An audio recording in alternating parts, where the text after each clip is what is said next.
जय जगन्नाथ नमस्कार।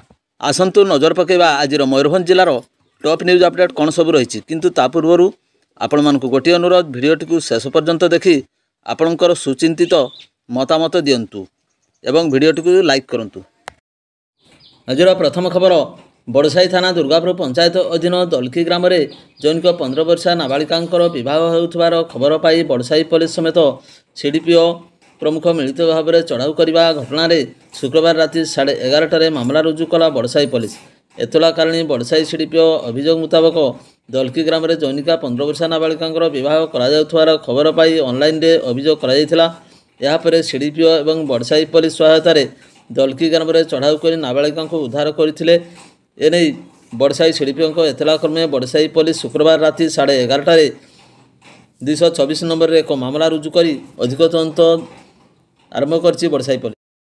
परवर्ती खबर पश्चिमबंग निखोज वृद्धा को शुक्रवार अपराह 5:30 बेतनटी बंगला छकू उद्धार कले परिवारवर्ग।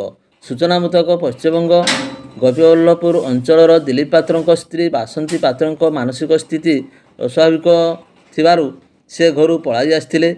सप्ताह पूर्व बेतनटी बंगला छकरे आसी पहुँचा पर स्थानीय दोकानी एवं समाजसेवी माने तांको खाइबाकू देइथिले। दोकानी माने तांकर ठिकଣା पचारिबार से निरुत्तर रहउथिले।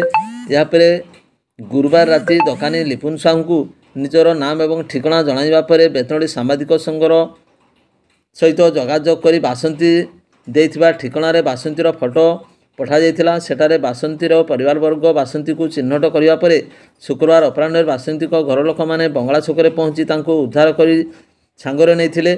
निखोज बासंती को घर लोक माने झारखंड एवं पश्चिमबंग अंचल में खोजाखोजी करी निराश होइथिले। शेष में बासंती को घर लोक माने पाई स्थानीय सांबादिक एवं दोकानी मानकु कृतज्ञता जणाइथिले। परवर्ती खबर बांगीरपसी स्थित द्वारसिणघाट में ट्रक दुर्घटना अल्पके बर्थिले चालक एवं हेल्पर। मयूरभंज जिलार बांगीरपसी ब्लॉक दे जाइथिबा 49 नंबर जातीय राजपथ उपर अवस्थित द्वारसिणघाट में दिवा 12 घटिका समय एक ट्रक रास्ता कड़र एक बड़ पत्थर को धक्का देथिला। यही दुर्घटना अल्पके बर्ती जाइछन्ति ट्रक एवं हेल्पर। दुर्घटनास्थल में बांगीरपसी पुलिस पहुंची घटनार तदंत करुछि। यही दुर्घटना दीर्घ समय धरी रास्ता जाम होइथिबा देखबाकू मिलिथिला। परवर्ती खबर मोरडा निर्वाचन मंडली अधीन खुंटापाल सानमुंडाबणी एवं पारियाकुली ग्राम में शुक्रवार पृथक भाव में चढ़ाऊ कर चोरादेशी मद जबत करने सहित यही बेआईन कारबार जड़ित 3 जन को गिरफ्त कर शुक्रवार अपराह्न 5टार कटचारण कला अबकारी विभाग। गिरफ अभियुक्त माने हेउछन्ति खुंटापाल ग्रामर रजनी सोरेन, सानमुंडाबणी ग्रामर जागेन मारांडी एवं पारियाकुली ग्रामर चित्त हांसदा। सेमानक निकटरू सर्वमोट 53 लिटर चोरादेशी मद जबत करा जायथिला। मोरडा अबकारी थाना पक्षर एने 3 गोटी पृथक मामला रुजु करा जायथिबा बेले गिरफ समस्त अभियुक्त मानकर स्वास्थ्य परीक्षा पर कोर्टचारण करा जायथिला। परवर्ती खबर बेतनटी उपखंड आमजोड़ा ग्राम में शुक्रवार अपराह्न 5:30 दुईटी घर भांगिला गड़छड़ा बणुआ दंता हाथी। सूचना मुताबक गड़छड़ा बणुआ दंता हाथीटी मुख्य दलरू अलग हो विभिन्न संरक्षित जंगल में विचरण करुवा बेले शुक्रवार अपराह्न खाद्य अन्वेषण आमजोड़ा गाँ भीतर को पशि आसला। गाँ भीतर को बणुआ हाथी पशि आसबार खबर प्रचारित होगा पर गाँव में भयर वातावरण देखा मिलता। यापर हाथीटी गाँव में मिली सेठी एवं तांको पुओ बुलू सेठी कच्चा घर भांगी धान चाउल खाइबा सहित व्यापक क्षयक्षति घटाइथिला। हाथी घर भांगिबा साहू लघुचाप जनित लगाण वर्षार भंगा घरे खटिखिया परिवार निजर स्त्री पिला छुआ को नहीं रहिबा असंभव हो पड़ी।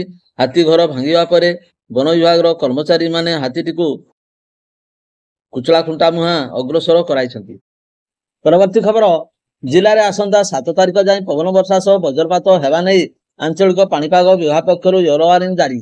सूचना अनुसार मयूरभंज जिले में आसंता 7 तारिख जाए 30 ରୁ 40 किलोमीटर वेगर पवन हेबा सह वर्षा एवं वज्रपात हेबा नहीं येलो वार्निंग जारी करा जायछि। तेबे 7 ରୁ 11 सेमी मध्य वर्षा हेबा नहीं अनुमान करा जायछि। तेबे एने शुक्रवार दिन प्राय 1:30 समय आंचलिक पाणीपाग विभाग पक्षर पूर्वानुमान करी एही वार्निंग जारी करा जायछि। तेबे एने समस्त लोकंकु सुरक्षित रहिबा पई निर्देश रहिबा सह वज्रपात रक्षा पाइबा पई निरापद स्थान को जीवाकू परामर्श दिया जायछि। परवर्ती खबर 75 वर्षीय वृद्धा को निज घर बाहर करदेला निज पुओ भंगा कोड़िया आश्रय नेले वृद्धा आउ तांको उद्धार कर वृद्धाश्रम आश्रय देले जिला आईन सेवा प्राधिकरण। यही एक घटना देखा मिली ବାରିପଦା ସଦର ଥାନା ଅନ୍ତର୍ଗତ ତଥା ମୟୂରଭଞ୍ଜ ଜିଲ୍ଲା ସାମାଖୁଣ୍ଡା ବ୍ଲକ ଅଞ୍ଚଳରେ।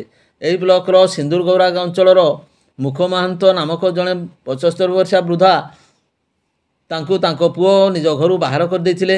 ଏହାପରେ ବୃଦ୍ଧା ଜଣକ ଚାଲି ଚାଲି ବ୍ଲକର ରଙ୍ଗାମାଟିଆ ଅଞ୍ଚଳକୁ ଆସି ଏକ ଭଙ୍ଗା ଟାଇଲ ଘରେ ଆଶ୍ରୟ ନେଇଥିଲେ। ତେବେ ଏହି ଘଟଣା ଜିଲ୍ଲା ଆଇନ ସେବା ପ୍ରାଧିକରଣଙ୍କ ନିକଟରେ ପହଞ୍ଚିବା ପରେ ଜିଲ୍ଲା ଦରଜଜଙ୍କ ନିର୍ଦ୍ଦେଶରେ ଅପରାହ୍ନ ପ୍ରାୟ 4 ଘଟିକା ସମୟରେ ତାଙ୍କୁ ସେଠାରୁ ଉଦ୍ଧାର କରାଯାଇ ବାରିପଦା ଲକ୍ଷ୍ମୀପସି ସ୍ଥିତ ବୃଦ୍ଧାଶ୍ରମରେ ଆଶ୍ରୟ ଦିଆଯାଇଛି। ପରବର୍ତ୍ତୀ ସମୟରେ ତାଙ୍କ ପୁଅଙ୍କୁ ଡାକି ପଚରାଉଚରା କରାଯିବ ବୋଲି ଜିଲ୍ଲା ଆଇନ ସେବା ପ୍ରାଧିକରଣ ପକ୍ଷରୁ ସୂଚନା ଦିଆଯାଇଛି।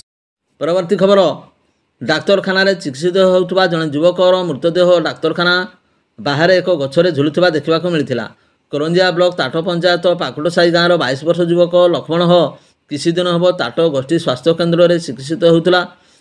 ରାତିରେ ବିଳମ୍ବିତ ରାତିରେ ସେ ଚିକିତ୍ସାଳୟରୁ କେତେବେଳେ ବାହାରକୁ ଚାଲିଯାଇଥିବା କୁହାଯାଉଛି।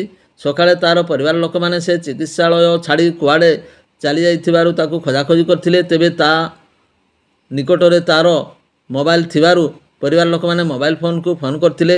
ପରେ ତାକୁ ଏକଲବ୍ୟ ଆଦର୍ଶ ଆବାସିକ ବିଦ୍ୟାଳୟ ଜଙ୍ଗଲ ଭିତରେ ଥିବା ଏକ କାଜୁ ଗଛରେ ଝୁଲୁଥିବା ଅବସ୍ଥାରେ ଦେଖିବାକୁ ପାଇଥିଲେ।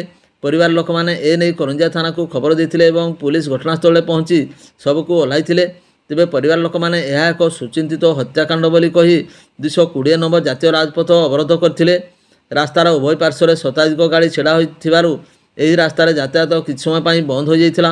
ଉପଖଣ୍ଡ ପୁଲିସ ଅଧିକାରୀ ନବକୃଷ୍ଣ ନାୟକ, କରଞ୍ଜିଆ ପୁଲିସ ଥାନା ଭାରପ୍ରାପ୍ତ ଅଧିକାରୀ ଶରତ କୁମାର ମଲ୍ଲିକ, ପୂର୍ବତନ ବିଧାୟକ ବିଜୟ କୁମାର ନାୟକ ଘଟଣାସ୍ଥଳରେ ପହଞ୍ଚି ଉତ୍ତ୍ୟକ୍ତ ଲୋକଙ୍କୁ ଏବଂ ପରିବାର ଲୋକଙ୍କୁ ବୁଝାସୁଝା କରିବା ପରେ ରାସ୍ତା ଅବରୋଧ ଉଠିଥିଲା।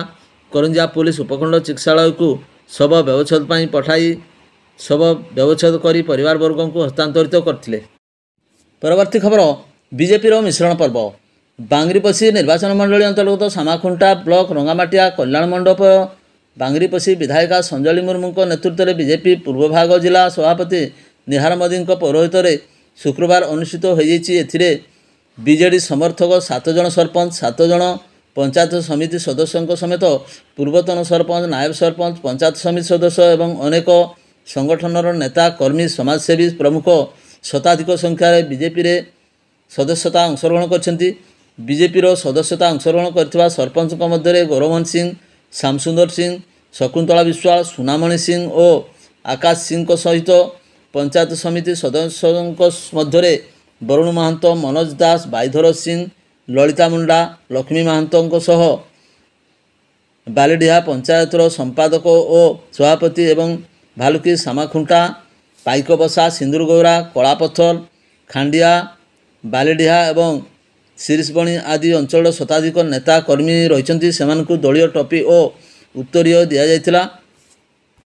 ପରବର୍ତ୍ତୀ ଖବର, କରଞ୍ଜିଆ ବନଖଣ୍ଡ ରରୁଆଁ ଥାନା ଅନ୍ତର୍ଗତ କାଶିଆପଡ଼ା ଗ୍ରାମରେ ଗତ ରାତିରେ ଗୋଟିଏ 30 ସମୟରେ ଝାଡ଼ଖଣ୍ଡି ଦନ୍ତା ଘରେ ପଶି ଜଣଙ୍କୁ ପାଦରେ ଦଳି ଦେବାରୁ ଘଟଣାସ୍ଥଳରେ ତାଙ୍କର ମୃତ୍ୟୁ ଘଟିଛି। କେନ୍ଦୁଝର ବନଖଣ୍ଡ ଚମ୍ପୁଆ ବନାଞ୍ଚଳ ରାଜିଆ ଗ୍ରାମସ୍ଥିତ ପତାକା ସଂରକ୍ଷିତ ଜଙ୍ଗଲରେ ଝାଡ଼ଖଣ୍ଡି ଦନ୍ତା ଅବସ୍ଥାନ କରିଥିବା ବେଳେ ତନ୍ମଧ୍ୟରୁ ଏକ ଦନ୍ତା ଗଡ଼ଛଡ଼ା ହୋଇଯାଇଥିଲା। ଦନ୍ତାଟି ବୈତରଣୀ ପାର ହୋଇ କରଞ୍ଜିଆ ବନଖଣ୍ଡ ରରୁଆଁ ସେକ୍ସନ କାଶିଆପଡ଼ା ଗ୍ରାମକୁ ପଶି ଆସିଥିଲା। ଖାଦ୍ୟ ଅନ୍ୱେଷଣରେ ପରେଶ ଚନ୍ଦ୍ର ଗିରି 60 ବର୍ଷ ଶୋଇଥିବା ଅବସ୍ଥାରେ ପାଚେରୀକୁ ଡେଇଁ ହାତୀଟି ଘର ଭିତରକୁ ପଶିଥିଲା। ଘର ଭିତରେ ଶୋଇଥିବା ପରେଶଙ୍କ ଛାତି ଉପରେ ଗୋଡ଼ ରଖି ଠିଆ ହୋଇଯାଇଥିଲା। ପରେଶଙ୍କ ଚିତ୍କାର ଶୁଣି ତାଙ୍କ ପୁଅ ଆସି ଦନ୍ତାର ପାଦ ତଳୁ ବାପାଙ୍କୁ ଟାଣି ଆଣିଥିଲା। ମାତ୍ର କିଛି ସମୟ ପରେ ପରେଶଙ୍କ ଜୀବନ ଚାଲିଯାଇଥିଲା। କରଞ୍ଜିଆ ବନାଞ୍ଚଳ ଅଧିକାରୀ ପରେଶଙ୍କୁ କରଞ୍ଜିଆ ଚିକିତ୍ସାଳୟକୁ ଆଣିଥିଲେ। ଡାକ୍ତର ତାଙ୍କୁ ମୃତ ଘୋଷଣା କରିବା ପରେ ପରଦିନ ଶବ ବ୍ୟବଚ୍ଛେଦ କରି ପରିବାରବର୍ଗଙ୍କୁ ହସ୍ତାନ୍ତରିତ କରାଯାଇଥିଲା।